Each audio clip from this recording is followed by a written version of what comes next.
Hi, I'm Shen, and I want to thank you for coming out. I believe it is important to recognize all of our world's leaders. Some have impacted our leadership militarily. Some have impacted our leadership religiously. Some have impacted our leadership politically. And some, such as Condoleezza Rice, has impacted our leadership diplomatically. Condoleezza Rice is globally known. She has worked for national security. She has worked for a wide range of global affairs. She is an author of 3 books, and she is a professor and provost of Stanford University. Let's begin with her background.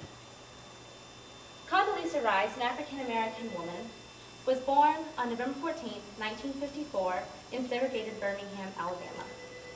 Despite the segregation, her mother, a music and science teacher, and her father, a Presbyterian minister, both devoted their life and all of their love to their only child. They believed that Condoleezza Rice could do anything she wanted to with her life. At the age of 3, they began her playing the piano, figure skating, and learning French and Spanish. By the time she was 15, she graduated high school by skipping 2 grades. She then attended the University of Denver and received her degree in international studies. She then furthered her education at Notre Dame, receiving her master's in economics. Not satisfied, Condoleezza Rice then returned to University of Denver and received her PhD in international relations with a specialty in Soviet politics and culture. After she was educated, she decided she was going to educate. Her first profession was a professor in the political science department at Stanford University. As a professor, according to the current yearbook biography of 2001, Condoleezza Rice was a conservative African-American woman in a predominantly liberal, Caucasian, male-dominated university. She also received the 2 department's highest awards, such as the Walter J. Gores Award in Excellence in Teaching and the Humanities and Science Dean's Award in Distinguished Teaching. With her success and knowledge in Soviet politics, she gained another job in the Joint Chief of Staff as the advisor over Soviet and Eastern European affairs connected with the national security.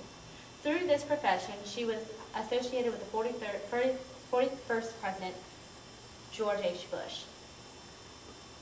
She then, after 3 years of service, returned to Stanford as a provost, which is right below the president of Stanford University. She then received a phone call from George Bush asking her to leave Stanford and work as his director of foreign policy.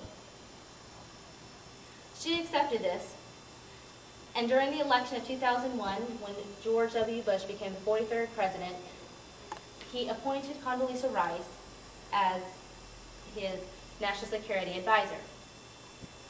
She accepted this position gleefully. After September 11, 2001 of the terrorist attacks, she worked pressingly and supported the finding of terrorists in Afghanistan and the removal of Saddam Hussein of Iraq, who was thought to have weapons of mass destruction. She worked closely in the Bush administration.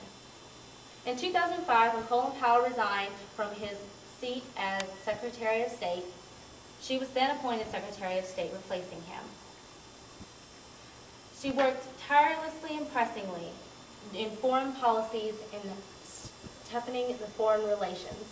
She worked in Palestinian and Judeo conflicts, as well as the Sudanese genocide, as well as American-North Korean conflicts. In conclusion, according to the Stanford News Service, Condoleezza Rice will resume her job as a political science teacher and professor at Stanford University, and she will continue writing more books. Condoleezza Rice according to biography.com, has also kept her music skills polished. As of December 1st, 2008, she had performed a piano concert for Queen Elizabeth II. Condoleezza Rice has broken many barriers for African American and women alike. She was the first African American woman Secretary of State, the first African American woman Provost of Stanford, and the first woman of National Security Advisor.